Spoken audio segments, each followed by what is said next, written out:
আশা করছি সবাই ভালো আছেন।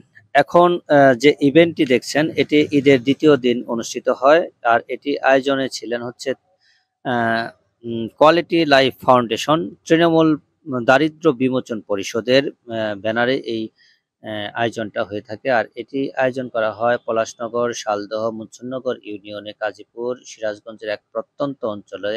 আর এই জায়গাটায় যে জায়গাটায় খেলাটি অনুষ্ঠিত হচ্ছে এখানে খেলা তো দূরের কথা, এখানে ভালোভাবে চলাচল করাই দুষ্কর। তবে এদের মাধ্যমে একদম যমুনা নদীর তীরবর্তী অঞ্চলে নদীর উপরে যে বালির চর রয়েছে সেই বালির চরে এই খেলাটি আয়োজন করা হয়। এখানে পিছিয়ে পড়া নাগরিকদের নিয়ে তারা কাজ করে থাকেন। এখানে এই ঈদ আনন্দ বলে যে আনন্দ উৎসব বলতে যে কথাটা বোঝায় সে কথাটি এখানে দুষ্কর। তবে এদের মাধ্যমে সারাদিন ব্যাপী অনেক অনুষ্ঠান আয়োজন করা হয়েছিল। সেখানে বাউল সংগীতের আয়োজন করা হয়েছিল। সাঁতার প্রতিযোগিতা ছিল, ফুটবল খেলা ছিল, সঙ্গীত আয়োজন ছিল।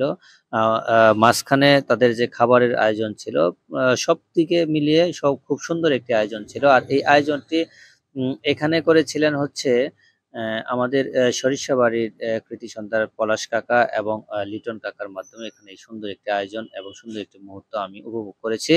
আর ২য় কথা হচ্ছে যে এখানে তারা কোয়ালিটি ফাউন্ডেশনের যে লোকজন রয়েছেন তারা যে ২টি বল নিয়ে এসেছিলেন, এই ২টি বল আমি হাত দিয়ে দেখেছি। অত্যন্ত ভালো মানের ২টি বল তাদের মধ্যে দিয়েছেন। একদম আ ইন্টারন্যাশনাল মাপের বল। আর আপনারা এখন দেখতে পাচ্ছেন যে যমুনা নদীর তীরবর্তী অঞ্চল। এটা হচ্ছে একদম যমুনা নদীর ৩ নদীর মোহনা। এখান থেকে এখানের প্রাকৃতিক যে পরিবেশটা অত্যন্ত সুন্দর এবং ভালো। এখানে যে কেউ আসলে তাদের অবশ্যই মন জুড়িয়ে যাবে।